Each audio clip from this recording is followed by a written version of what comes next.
Bonjour à tous. Dans notre émission du jour, nous recevons une sociologue de la famille, Roselyne Leclerc, pour nous parler de l'impact des smartphones sur nos familles. Bonjour Roselyne. Bonjour.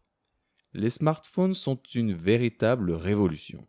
Ils nous servent à nous divertir, à travailler, à étudier, à contacter nos proches, et il semble désormais impossible de s'en passer.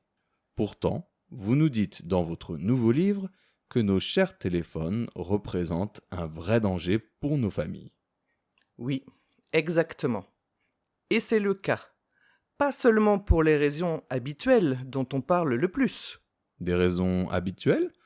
Vous voulez parler de l'influence des écrans sur les enfants? Notamment, il est maintenant prouvé que les écrans ont des conséquences négatives sur le développement des enfants.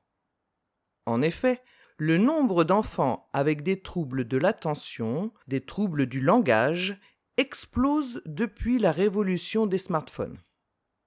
Il y a aussi les conséquences sur la santé, dont on parle beaucoup, pour les yeux, la posture ou le manque de sommeil. Cependant, on ne parle pas du tout des conséquences sociologiques qui sont, pour moi, tout aussi graves. De quoi vous voulez parler? De la fragilisation des familles, en particulier des couples. Vous voulez dire que les smartphones causent des séparations? C'est ça. Et pour beaucoup de raisons. On peut citer bien sûr le manque d'attention et de communication dans les couples. On connaît tous le cliché du couple au restaurant qui ne se parle pas et qui regarde chacun leur téléphone.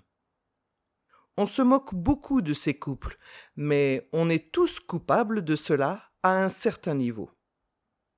Un couple qui communique moins est un couple plus fragile. Les familles se retrouvent moins qu'avant aussi. On ne regarde plus la télé ensemble, car chacun reste dans son coin, avec son téléphone. Et bien sûr, il y a de plus en plus d'applications de rencontres comme Tinder, voire des applications faites explicitement pour les personnes mariées.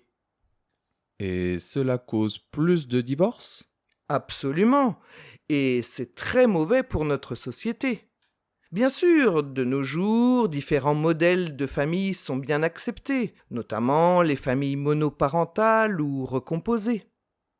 Toutefois, une séparation reste un traumatisme pour les enfants et a souvent des conséquences économiques importantes pour les parents. Tout cela fragilise les familles. Je vois. Mais qu'est-ce que vous proposez? On ne peut plus revenir en arrière et interdire les smartphones. Évidemment, mon objectif avec ce livre est de prévenir les familles, les parents, des risques des smartphones. S'ils connaissent les risques, ils feront peut-être plus attention à leur utilisation de leur téléphone, au moins quand ils sont à la maison. C'est un bel objectif et j'espère que certains de nos auditeurs écouteront vos conseils. Merci beaucoup.